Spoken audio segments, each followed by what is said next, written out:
दोस्तों नमस्कार। Astro health care में एक बार आपका फिर स्वागत है। तो आइए एस्ट्रो हेल्थ केयर की चर्चा को और आगे बढ़ाते हैं। दोस्तों, जैसा कि हम जानते हैं कि आज विज्ञान हेल्थ के संदर्भ में बहुत डेवलप हो चुका है, पर अभी भी वो हमारी ज़रूरतों को पूरा करने में सक्षम नहीं हो पा रहा। सबसे जो ज़रूरी बात है वो ये समझने वाली है कि जब हम अपनी हेल्थ केयर की बात करते हैं तो हमें सबसे पहले ये समझना होता है कि जब हमें भूख लगी तो हमें क्या खाना चाहिए। और इस संदर्भ में अगर हम विज्ञान की डेवलपमेंट को देखें तो क्या विज्ञान की डेवलपमेंट ऐसी हो गई है कि वो हमें भूख लगने पर ये बता सके कि हमारे अंदर आयरन कम हो गया है तो हमें सिर्फ आयरन लेना है, या कैल्शियम या फास्फोरस कम हो गया है तो हमें कैल्शियम और फास्फोरस ही लेना है, और वो कितनी मात्रा में लेना है। और कितना ही अच्छा होता है कि वो हमें सिर्फ कैप्सूल में मिल जाता है, कैप्सूल खाए और फ्री हो गए। 2-4 ग्राम, 5 ग्राम, 10 ग्राम, आधा किलो, 1 किलो, जो भी हमें खाना है वो हम कैप्सूल में खाएँ और फ्री हो जाए। या चलो खाने की तरह खाएँ तो पर्टिकुलर रूप से हम वही एलिमेंट खाएँ और फ्री हो जाए। पहली बात तो विज्ञान अभी इतना डेवलप हुआ नहीं है, और अगर हो जाए तो उसे आम आदमी तक पहुँचने में बहुत समय लगेगा। तो इसका मतलब ये है कि ये तो अभी हो नहीं पाएगा, ये तो अभी हुआ नहीं।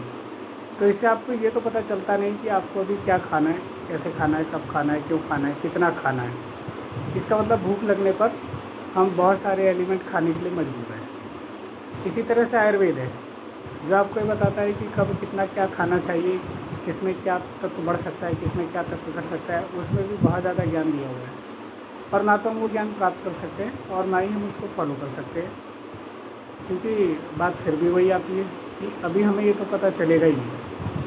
तो इसके लिए हमारे ऋषि मुनियों ने, जो बड़े बड़े वैद्य हुआ करते थे, उन्होंने एक बहुत अच्छी सलाह ये दी। बोले खाना तो आपको खाने तो आपको सारे एलिमेंट पड़ेंगे, सारे तत्व खाने पड़ेंगे। तो आप ये करो कि भूख से 35% 40% कम खाओ, थोड़ी पानी और हवा की जगह रखो। पानी और हवा के बहाने उन्होंने बता दिया कि क्योंकि अब तो वो एलिमेंट आप ज़रूरत से ज़्यादा खा रहे हैं। ज़रूरत 2-4 चीज़ों की है, खाली 50 चीज़ें, तो नेचुरल है कि फिर वो कम ही खानी पड़ेंगी, जिससे कि हमारा शरीर सबको हजम कर ले जाए, वो एक्स्ट्रा ना बैठ जाए, क्योंकि अब शरीर को एक्स्ट्रा काम तो करना ही पड़ेगा। तो इसलिए उन्होंने कहा कि भूख से कम खाएं। अब यहाँ तक तो बात हमें समझ में आई कि जितने सारे नियम हमें फॉलो करने चाहिए, जितने हमें ज्ञान होना चाहिए, वो दोनों काम नहीं हो पाएंगे तो फिर हम अपनी हेल्थ कैसे ठीक रखें। तो उसका एक सबसे अच्छा तरीका ये है कि हम सब कुछ खाएं पर 35% 40% कम खाएं। एक रास्ता तो ये हो गया। तो उन्होंने इसलिए खाने पीने के मामले में कोई ज़्यादा बंधन नहीं लगाया, पूरी फ्रीडम दे दी।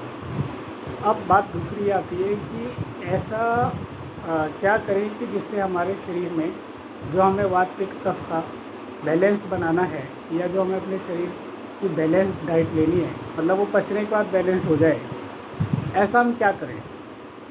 दोस्तों, इसके लिए आयुर्वेद में एक कायाकल्प का जो है सिद्धांत था, जिसको आचार्य मतलब जो वैद्य हुआ करते थे वो पहले फॉलो करते थे और करवाते थे कि कोई भी 1 या 2 एलिमेंट तत्व, दवाई, चूरन आप अपनी लाइफ में परमानेंट सेट कर लें और उसको परमानेंट लेते रहें, तो आपका शरीर उसी उसमें ढल जाएगा, और वो सालों साल आपको खानी पड़ेगी, जिससे कि आपका शरीर बिल्कुल उसी रेशो में ढल जाएगा। इसका फ़ायदा आचार्य चाणक्य ने, क्योंकि आचार्य चाणक्य तो बहुत बड़े ज्ञाता थे, ज्ञान का अथाह भंडार थे, तो उनको आयुर्वेद का पूरा ज्ञान रहा होगा, और इसलिए उन्होंने कायाकल्प की इस थ्योरी को अपनाया कि उन्होंने 10,000 विष कन्याएँ तैयार की, उनको धीरे धीरे जहर देना शुरू किया, तो वो कन्याएँ जो कुछ भी खाती वो सब जहर में ही कन्वर्ट हो जाता।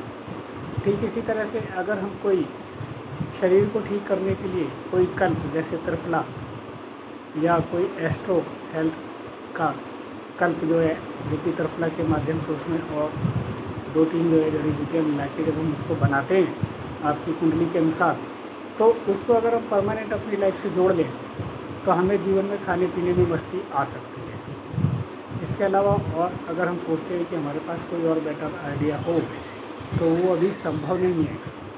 और अगर हम इसके अलावा ऐसा सोचते हैं कि हमारी हेल्थ बढ़िया रहे, तो वो एक कपोल कल्पना जैसी है। तो दोस्तों, कृष्ण भगवान की एक बात मुझे बहुत अच्छी लगती है कि उन्होंने ये कहा कि पहली बात तो ये कि जो मैं ये जो गीता का ज्ञान दे रहा हूँ, इसे करोड़ों में से लाखों लोग सुनेंगे, पर उसमें कोई बिरला ही ढंग से सुन पाएगा। और उस बिरले लोगों में से कुछ बिरले लोग ही इसे समझ पाएंगे, और उन समझ पाने लोगों में कुछ बिरले लोग ही इसे फॉलो करेंगे, और उन बिरले लोगों में से और छँटनी की जाए तो कुछ बिरले लोगों को ही इसमें फल मिल पाएगा। तो ये बात तो बिल्कुल सत्य है। ज्ञान बहुत है हिंदुस्तान में, ज्ञान का भंडार बहुत है, पर बात वही बिरले बिरले बिरले की आ जाती है कि कोई बिरला ही इसको प्राप्त करके फॉलो करके फल प्राप्त करेगा। इसलिए मुझे कोई जल्दी तो है नहीं, ना ही मैं किसी जल्दबाजी की आशा करता।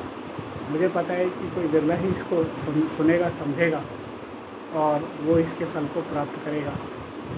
और दोस्तों, हमें एस्ट्रो हेल्थ केयर के प्रति सजग होना चाहिए, कॉन्शियस होना चाहिए और इसे अपनाना चाहिए। धन्यवाद। इससे आगे की चर्चा अगले वीडियो में करते हैं। नमस्कार।